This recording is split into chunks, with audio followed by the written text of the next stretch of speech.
ecosystem, very widespread here, suffering lots of declines throughout its range, in association in the past mostly with shrimp farming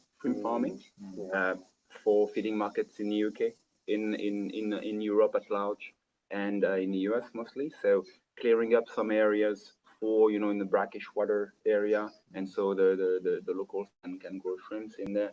It's been mostly in the 90s and 2000. Now it's reclining, so there's a movement towards restoration, and that's what we are part. We are working with the government to avoid the one-size-fits-all kind of like approach to restoration, that is planting monocultures, and instead, adopting more of an ecological approach, letting nature do, because she does better than we do when it comes to complex matters like that. Yeah. So just like adopting more regenerative approach rather than just like we plant monocultures and we don't restore ecosystems. We actually expand forest cover, but it's not related to, most of the time, it doesn't feed positively into restoring ecosystem function and biodiversity. So it's very much like bigger picture kind of ecology, really. Yeah, so it's ecology actually. It's ecology. It's ecology per se. Yeah. A lot of people do rehabilitation or just treat that as a man-made stuff. But ecology is complex system. It's synergies, it's feedback loops. So you cannot control that. You want to adopt that attitude of more adaptive management, giving space to the system to do things as it should be, and not control micromanage everything. You cannot. It's not a good approach, because it's necessarily lead to feedbacks or consequences you cannot control or haven't expected. So ecology. So presumably from your perspective, that kind of learning process as to how everything is so connected is kind of an ongoing process. Absolutely. If you're studying it, you're constantly seeing, the impact that we're having here is having another impact elsewhere, but that learning process is continuous. Exactly, and so I think the term process very important. A lot of people focus on outputs, on outcome. This is true for ecosystem restoration efforts. How many trees have you planted? How many surface area? How much carbon have you sequestrated? But those single metrics are not necessarily just like the tip of the iceberg. It's not broad enough. No, and it's not like process oriented. Like process and how do we do things and when and in what capacity is really important. It needs to be documented, because this is a recipe for the outputs and outcomes you want to value. So that's very important. Brilliant. Just before we move on, I had a quick question about mangroves specifically. So in the UK, we don't really have any tree species that can survive in salt water. There's always that beach gap between forest and sea. So how is it that mangroves have evolved to be able to tolerate that? That's a fascinating question. The adaptation that those trees demonstrate, acquired over millennia, is really like, as you mentioned, surviving in those brackish environments, salt water and muddy, lack of oxygen, etc., requires lots of specific adaptations, mostly revolving on three aspects: salt tolerance, anoxic condition, and stabilization. So those adaptations you can see in the mangrove, those big roots, etc., etc. So that's to cope with, like the muddy terrain and stability, therefore. On those roots, you have a lot of lenticels and specific cells that help with oxygen intake, additional oxygen intake. You can see when you are in the mangrove, see those trees also with sticks sticking out of the floor. Thousands of them, So they're breathing tubes. Yeah, exactly. So they are called pneumatophores, pneumo, and phores, like a how do you call that? The light. Anyways, the pneumatophore. Those are specific roots helping the tree capture more oxygen. Right. So they are spongeous tissues. So they have like specific cells, but also the spongeous nature of their kind of like tissues help capture more oxygen in. And so it's really like one adaptation for those trees to cope. And salt, in excess is killing. It's very toxic. And so they have developed adaptation in glands to capture salt. They can store salt in excess in their leaves that they will shed, etc., etc. So it's magnificent. Oh, wow. And we talk about true versus mangrove associate, true mangrove versus mangrove associate. So that's true mangrove species that are really in the front line. And then you have mangrove associates, those that are receiving some water in the high tide, at the equinox or solstice, Okay. like rarely, but very occasional. But the true mangrove species are the ones that really need those adaptations to cope with the everyday tide influence and being submerged, etc., etc. So fascinating environment, very, very, very unique. Yeah, very unique. We don't have anything like it in the No, UK. It's very cool to see. You have some salt marshes, right? For sure, yeah, That yeah. that halophytes, Yeah. those plants that are Absolutely. handling salt nicely, Yeah, but yeah. nothing. Nothing on that scale, No, absolutely. Nothing of that size. Absolutely. Absolutely. And it's amazing how you talk about how the mangroves are related to the coral reefs and their integrity and sustainability as well. We've been to many parts of the world where a lot of kind of modern cultures that want to use the coastline either for holiday resorts or for fishing or for building new ports. Mangroves aren't seen as important; they're just seen as in the way. Yeah, exactly. And so they get completely ripped out and changed. Yeah, and then down the road they see that erosion takes place Absolutely. and other problems start to kick in. And it's great how like your research and studies are showing that everything is connected in that way. It's really cool. And so inclusive of people and their livelihoods as well. It's really important to recognise that association between people and the place that they live. Absolutely. And how it can sustain them. Absolutely. I think there needs to be more of that, more generally. And because down the line, that's how we introduce the way we work. It's like every issue that we see stems from the disconnect between people and nature. Yeah. Like the fact that people don't appreciate that we are nature, where non-human, the non-human nature is part of us and vice versa. And restoring that connectivity is essential. Is essential.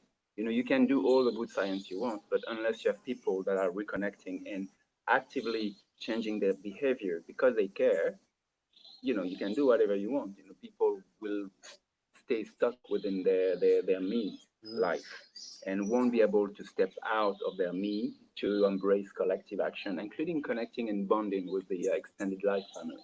Yeah. I mean, it sounds a little bit esoteric, but this is really what needs to be. Yeah. At personal level, if people don't do the work to feel this connection and feel this ability or clear things out, so they are aligned and see connection, their decision making cannot be incorporating nature and earth. Right? They will remain based on their own direct needs. And what we need to change is really that sense of belonging, that sense of doing things beyond the me. Yeah. And cultivating that is really at the base of our educational programs, transformative education. And then we can, once you have operated that, you can incorporate elements of knowledge and know-how, in terms of ecosystem restoration or natural resource management. But unless you do the work at individual level, I don't think it will change the actual behavior of people and the sense of belonging. I think this is the base. Yeah, I think that's really interesting. I think there's quite a big kind of theme back in the UK where people are feeling that kind of disconnect. I mean, people say that to me all the time when I'm teaching. Is I really want to do this more. I really want to be able to connect with these spaces, and they do that, from my experience, first off through courses and education in what we do.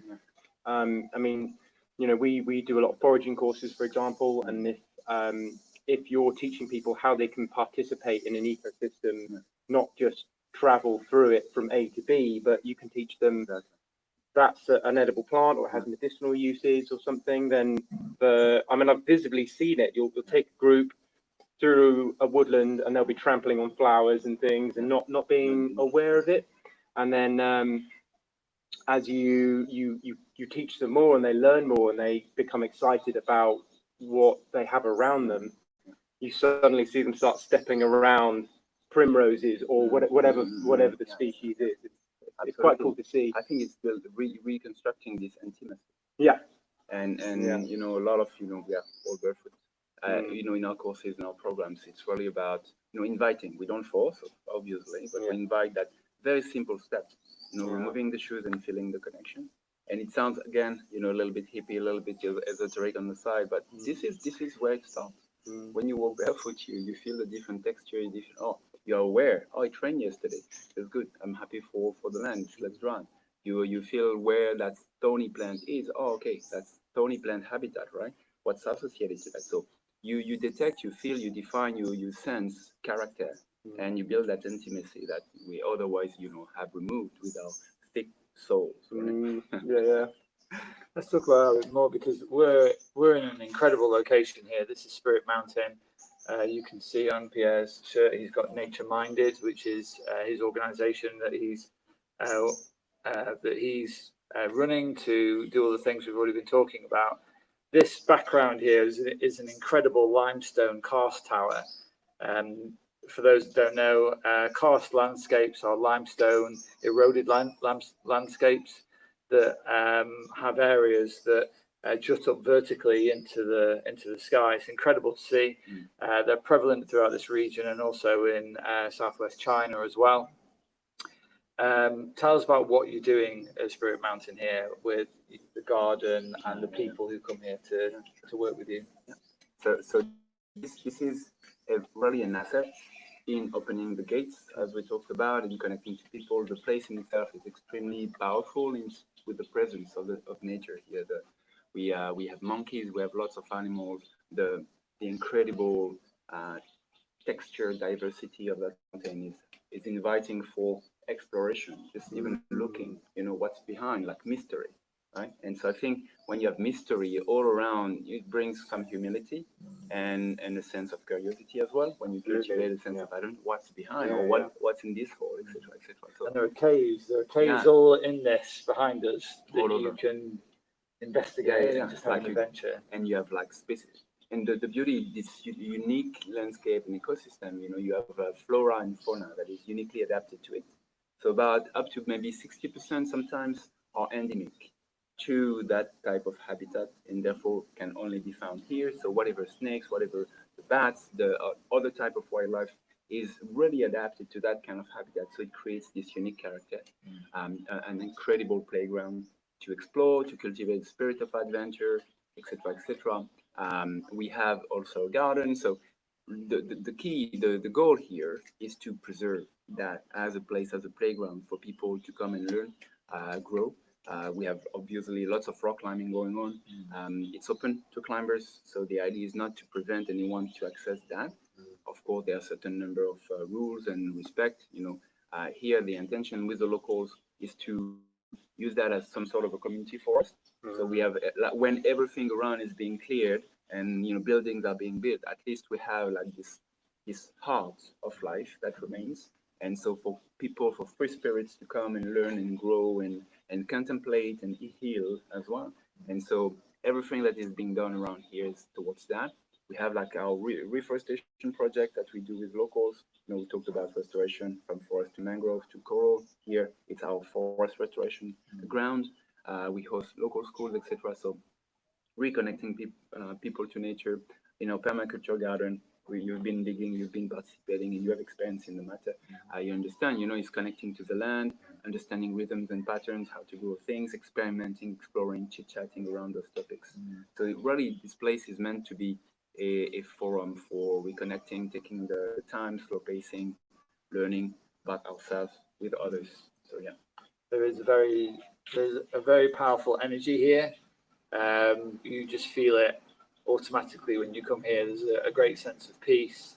And I mean, the climbing here is probably some of the best climbing I've done in my life. Yeah, unlike anything I've ever done before. It's very exciting. The limestone here is very amazing. You can go to Kalymnos in Europe. That's kind of like the climbing mecca for Europe, which has also got a lot of limestone. This is different, but the energy here is very powerful. And if you want to know more, you could go straight onto Google Maps, and if you Google Nature Minded Krabi, it will come up. It's about 5 kilometers from the coast, and you can book here, you can stay here, and be a part of it. There is a link in the chat of this stream, so that's a link to Pierre's company, Nature Minded, so you can find it all there. Yeah, so definitely check that out and have a look around. We as travellers, we're all quite travelled. I mean, you're French and you're here. You know Thailand extremely well. So what tips and tricks can you give for the viewers here about staying safe in Thailand? Okay, so disclaimer, I wouldn't pretend I know it very well. I know it through my lens and experience. So I've stayed here for 10 years. So within those 10 years and my interaction with the locals and the team and the friends, etc., I would say one of the main overarching suggestion will be to take it easy and not bring your Western mentality into your expectation making and decision making process. Certain time here, it's a well-traveled people will be familiar with. But yeah, I would say once you adopt this attitude, nothing can go wrong. When you are chill with people not being on time, with people not necessarily giving you the answer you expect, because here there's a lot of face keeping. People will have a hard time not to give you an answer. I mean, they won't be comfortable not being able to answer your question. So they will find ways to find an answer that is probably wrong and probably lead you to circumstances you would have wanted to avoid. But that's a way to keep their face and keep their, pride to some extent. So those things that are very intangible. So take it easy, remain cool in the situation and smile. And that's the most, important message, to my opinion. Then everything will be well after that. Yeah. And I found the people here generally are very peace-loving and kind. Yeah. And like I said, they're very easygoing as well. So, and life is definitely a slower pace. It's wonderful.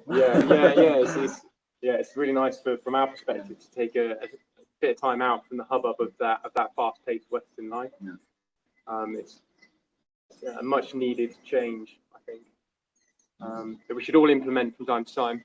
Absolutely. Yeah. I think this is really also what is. It's tricky when I return, for example, to Western Europe and everything is most.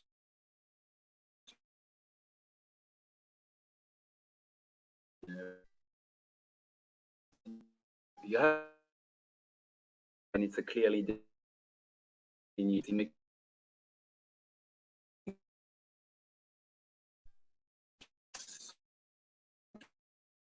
like more flexible, provide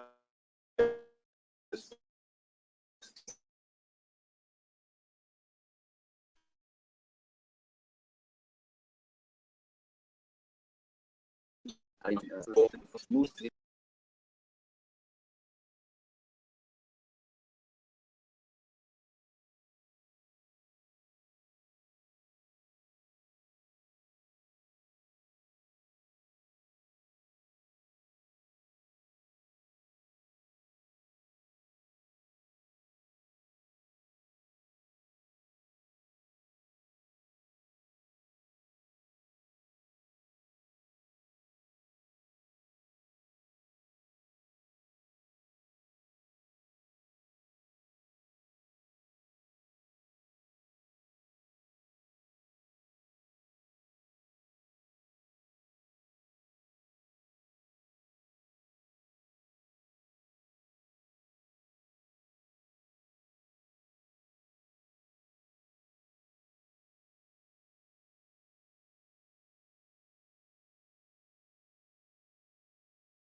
Again, there we go.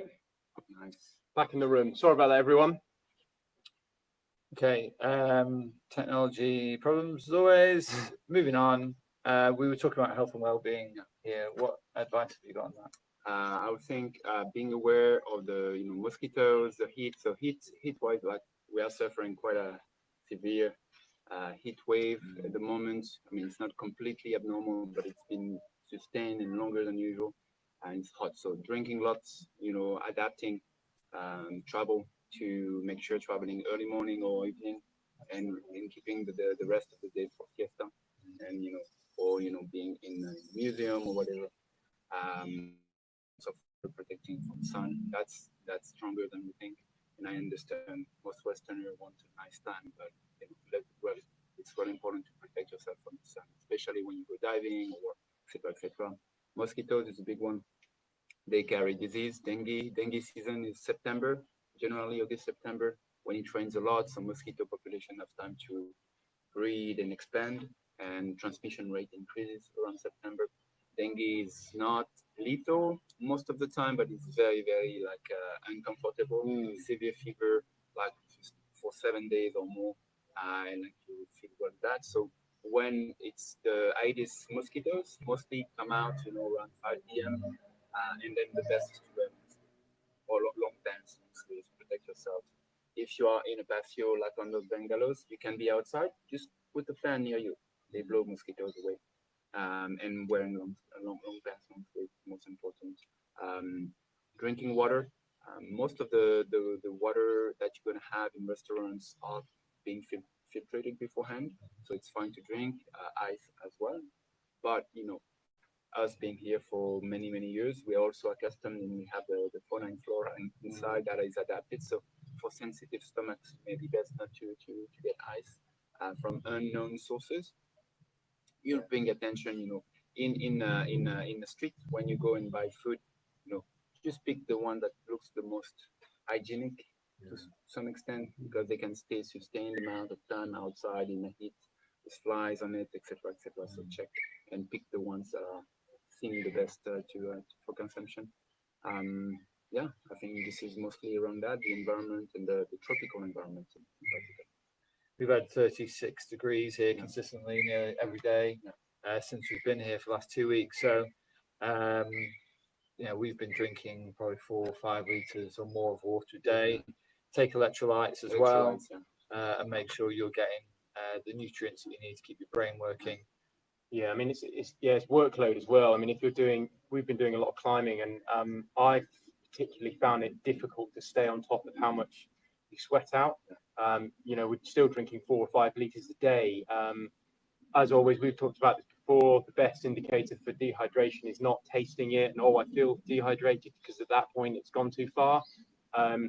Best place to register that is just have a look at what color your wee is, and it's the most robust indicator. And I found it, despite drinking 4 or 5 liters a day, quite difficult to stay on top of that, especially when we're climbing, because it goes in and it comes straight out. It's remarkably quick. It's very humid here, and it does make it difficult to stay hydrated. So yeah, we were climbing down on Riley Beach, which is probably one of the best climbing places I've ever been to ever.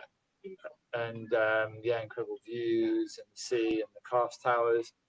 And we were sweating so much that our friends who were with us were calling me a dripping tap, because I was holding onto the rope and it was a constant drip of my own sweat off my elbow, and it was just pouring off us. So lots of water, stay hydrated. Anything else you want to tell us about with this place, or what you're doing, or anything at all? I mean, we're just like, I just wanted to, we could go on forever, I guess, but yeah, like part of what we do, as we mentioned earlier, is connecting people to nature, connecting people together as a collective. And of course, I just want to stress how grateful and happy I am to have this conversation today, and over the last couple of days, to initiate partnership and collaboration, learning from each other. It's always what I believe in, and cultivate interpersonal qualities, and being humble enough to listen and learn every day. And I think this is one important feature to maintain in our life.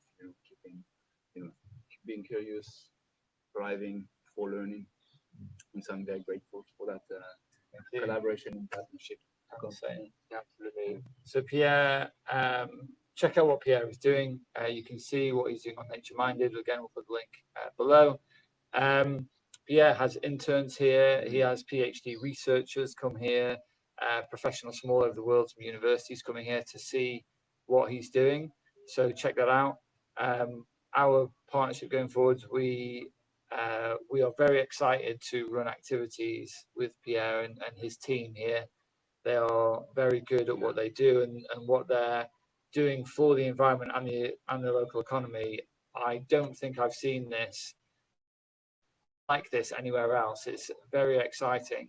For example, if you are looking at research with the coral reef restoration projects, you can do free diving and you can do scuba diving. So we have a host of activities which will be up on the website soon, where you can kind of have a full immersion, kind of mind the pun, but an immersion in many activities related to something that's very, very special.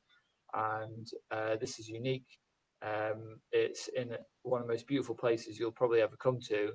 And what you get to do here, I think, will make a difference in the life of this world. And also you'll take a piece of that away with you and hopefully implement it into your own life, and it will change your attitudes and your mindsets, and the positivity that is here will go with you as well. We do have some questions. At 2 o'clock in the morning. 2 o'clock in the morning. Remarkable. Already. One is, can you share some tips for experiencing local culture and traditions whilst traveling in Thailand? Don't hesitate to step out and explore. People are very kind.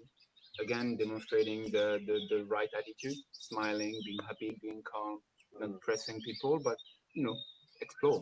Go off that street and get yourself informed before. It's especially valid in more rural area. You go talk to people. In Bangkok, you have like some sectors that are better to visit, some others that are better to avoid, like in any big cities. But yeah, get your spirit of adventure going and talk to people. Expose yourself. The language is one barrier, but it's fun. You can end up talking with your hands and your smile. So people are very approachable. It's very approachable, and they will actually be willing to help you if you're lost. They will, although a lot of them have a poor sense of orientation. They will ask the friend and the auntie and the neighbor, and talk to someone that knows how to speak English. Maybe call the cousin that is married with a foreigner, and can you talk to that person? So you find always a way to find your way, and through that process you're gonna meet people for real, like outside the beaten path and outside the tourism kind of like crafted kind of experience. And also on that, the best food we've eaten hasn't been on the tourist areas at all. I mean, the food here is amazing. It's exceptional. Yeah. But Piere and Sky and all the friends here, they're like, oh, go and eat at this restaurant over here and go there, and it's 10 times better than what the Russian and the British tourists are eating down on the main strip. So, like Piere said, get off there, take a journey, find local food places. They're cheaper and better, and that's brilliant. Another is, are there any misconceptions about traveling in Thailand, and how can they be debunked? For me, I'm often like here by the mountain, so I'm not necessarily up to date with what is like standard traveling in Thailand necessarily. So misconceptions, I'm not sure if I can capture that. I think people think Thailand maybe the sex business or something. I'm not sure. I personally, I've never really immersed myself into it, so I would be of poor advice in the matter. But it's, again, if you come with the right spirit, you will find the right people. Yeah, there's certainly those stereotypes, isn't there? And it's really not representative of Thailand in any way, shape, or form. So I think if there's anything to be debunked, I think that's a really good one. This is a good one. How can people travel most sustainably how can people travel most sustainably to experience Thailand? I think again, staying with people, looking for homestays, supporting local economies out of the the mainstream kind of operators. That necessarily when you have a bigger operation, you have more overheads, you take more. So going directly to the locals, going directly to the homestays. Look at community-based tourism activities, and then this is an increasingly big thing in Thailand. We work with community-based tourism associations, how to support local livelihoods, showcasing, and what we do, we actually have them, craft in some hospitality and how to handle tourism and what to showcase. Often for locals, they have a hard time what they are doing, because that's what they are doing, and there's nothing exceptional in that. But for an outsider, oh wow, that's very cool, share it with the people. And so yeah, look, community-based tourism in Thailand is a good way to find people and places that are authentic, and therefore you build sustainability. And travel by bus, that's good. That's a good one. It's easy to hop on a flight, but it's not the most environmentally sustainable. I do fly to Bangkok. I know nothing to say about it, but I had a conversation recently with Romy, one of our coordinators, and she, why didn't you take the bus? Yeah, that's true. Actually, why not? Because the bus is actually quite comfortable. For those a little bit busy, you say, yeah, but I was on going to a conference, I needed to work, and it was tight timing. But actually, while reflecting, I was used to take the bus a lot before. And you could, find, even if you book a first class in your bus, there are like comfy seats. You can sleep well, and you have space to work. So yeah, exploring buses and traveling by bus is good one as well. I've got another one to add to that actually, and that's in regards to your use of plastic. So I know some of the work that you're doing, Piere, is around working with local authorities to see if you can reduce use of disposable plastics in the first place before recycling. But as a traveller, bring your own water bottle. You don't need to be buying water bottles or bottled water from restaurants. We've talked about filters a lot on chemical filters, filtration systems. Tell everyone your filter, your water bottle filter. What's the make of that one? So my system we've used quite a lot over this last 2 weeks. It's called the GeoPress by Grail. It's an American company, and it's just a bottle system with a filter in the top. And the nice thing about that is that you can, I wish I had it on me actually, but you can push the filter down through the water instead of allowing the water to filter through. So it's a very, very fast system. And I think you can get, 750 ml drinking water in 10 seconds. And we've been using that often. You can just go to the toilets in restaurants and then fill up from the tap there. Some areas you have to, especially if it's down close to the sea, you have to be aware that some of the water coming out the tap can be a bit brackish. So the filtration system won't take out salt, it's too small. But for the most part, it's been the best way for us to get drinking water. For me, when I'm really used to going to Bangkok a little bit more often, and I was ending up with my empty water bottle, where do I fill it up? It's very hard to find refill stations. Increasingly, you can find, but not so much. But you have 7-Elevens everywhere. I'm not a big fan of 7-Eleven, but to trick them in, I'm okay with that. You go in, and they often have ice dispensers and hot water. Put ice in your bottle, hot water, and then you even propose to pay. Okay, and go. So in those kind of like, I haven't been drinking for a while. I'm really thirsty. I'm away for another hour or two. I need to drink. 7-Eleven. That's going. Ice first, hot water. That's a really good one. And if you're worried about if you can find a 7-Eleven, don't, because they are literally everywhere. There are one every half a kilometre. Sometimes it's exactly. I think our water bottle is a really good one because we also take with us the Katadyn pocket filter, which has got hoses and you've got to pump it, and you've got to set it up. And the one that Josh has, what's the name of it again? It's called the GeoPress by Grail. There is a link now in the chat, so you can find it. Check it out. it's a heavy piece of equipment, but it's very simple and it works brilliantly. And we've had no problems with it, so that's a really good one to go for. We have had, so there are, believe it or not, some people on this viewing this on LinkedIn.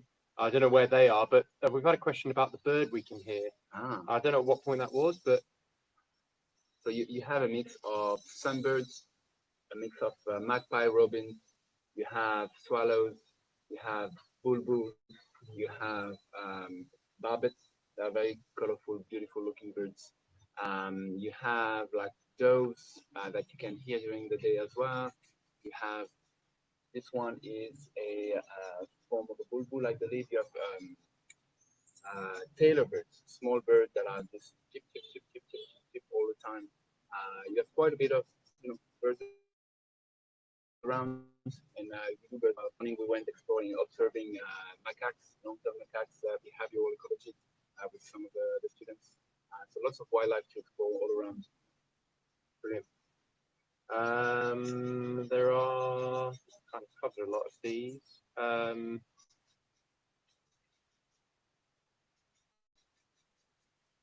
Here's one more. Are there any upcoming festivals or events that travellers should plan their trip around for an unforgettable experience? I mean, the Songkran Festival, every, mid-April, it's the Thai New Year. It's where, like similar to maybe, what's the festival in India, the colorful, anyway, so every April celebrating the end of the year and the renewal water festival, people splashing everywhere in the streets, a celebration, putting colors on each other's face. Yeah. So it's a really cool thing to experience. There are a few other food festivals or the Loy Krathong. Loy Krathong is when you release either in sky or in water your wishes. The story behind it is a little long to explain, and I'm not necessarily the better one to do so, not being Thai, I would say. But yeah, lots of festivals to check on. Here in particular, for very underground festival, we are gearing up towards Rewild Festival. So on the basis of what we've been talking about, connecting people to nature, building collective agency towards sustainability in nature with music and arts in the spirit of the permaculture stuff we do. So we are putting together I would say up 200, 300 people. That's the range of things we consider here with booth clinics. I mean, learning about things, from mindful movement to acro yoga and the like. Reconnecting with our bodies so we can reconnect together and to nature. So that's a Rewild Festival we're putting together. So stay tuned, mid-December. Mid-December, yeah, that sounds very cool. And people can follow that by the website? Or? Yeah, sure. Like we are gonna, when it will be ready, we're gonna post on our social medias. Awesome. And invite people to who are around or want to travel for it, to come and join. To be probably strong and deep and connected. And where can people find you on your social media? Tell us where. Nature Minded Facebook page. I do believe the girls have an Instagram for it. I'm not in charge of it. Okay. So yeah, we haven't. I'm pretty sure we have an Instagram, but I'm not checking it out. Facebook. That's what old school people like me use. Email. Otherwise, we have a website being finalized, so it will be out in the coming days in a decent form. We've been working on it because it's quite dense, as you know. Many cross ideas and thematics. So it's been built over the last couple of months, and now it's finally reaching a stage where it can be published. Still work in progress, but yes, a website, Facebook page, Instagram. Yeah, it's been. Have we got any more questions? Are we good? I think that's the crux of them, actually. There's one just about phrases, useful phrases that people can use whilst traveling in Thailand. I mean, I'm not the best person to say that. I'm not Thai, but I do have some time. So yeah, Saudi ka for women, it's the ka at the end, and for men, the form of politeness. So it's an add-on for every sentence is la la la la ka, la la la ka. For men it's cup, and for women it's ka. So whatever word you say, that's the form of politeness. And of course, kapung ka, thank you, sawadee ka, sawadee ka. Hello. what else? I mean, we could go on and on. Absolutely, and on. yeah. I mean, a really a guidebook is a really useful resource for phrases. Phrasebook, yeah, absolutely. They're always recommended to get something like that to take with you on your travels. It makes interactions a lot smoother. People really do appreciate it when you make the effort to engage with them with their language. So yeah, absolutely. That's I think it's it for questions. So Yeah, it's been brilliant. Yeah, an absolute pleasure. Yeah, thanks for this chat. Guys, thanks for joining us, especially in the Western Hemisphere that are up at silly o'clock in the morning. Thank you, Hannah, for looking after us with the technology, and we will see you wherever we are next. Yeah. Take care. Next month. And then just to finish, we'll just I've been asked to do a quick pan of this amazing space of the cliffs that we are sat under. Let's actually take it for a little walk. Yeah, thank you. Thank you, guys. And we'll see you in the next time. Before we end recording, yeah, I think it's good to see this.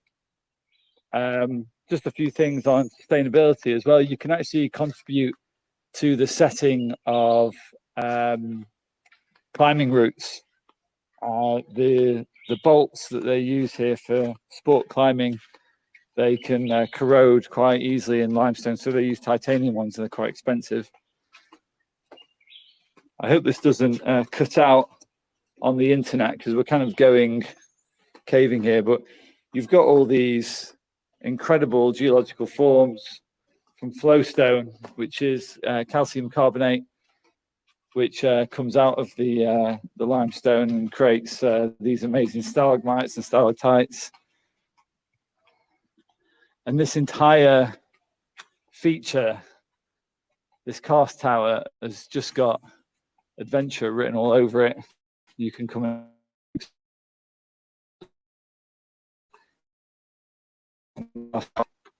in here. Look at that butterfly, beautiful. Wildlife here is very rich.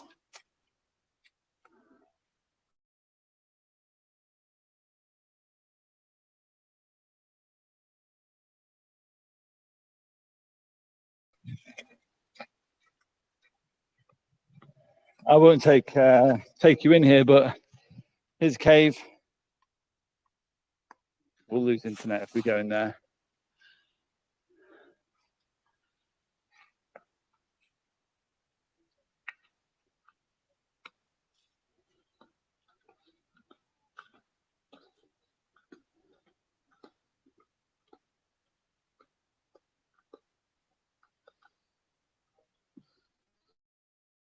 And there we go. It's been wonderful hanging out with Pierre. Thank you for joining us, and we'll see you soon.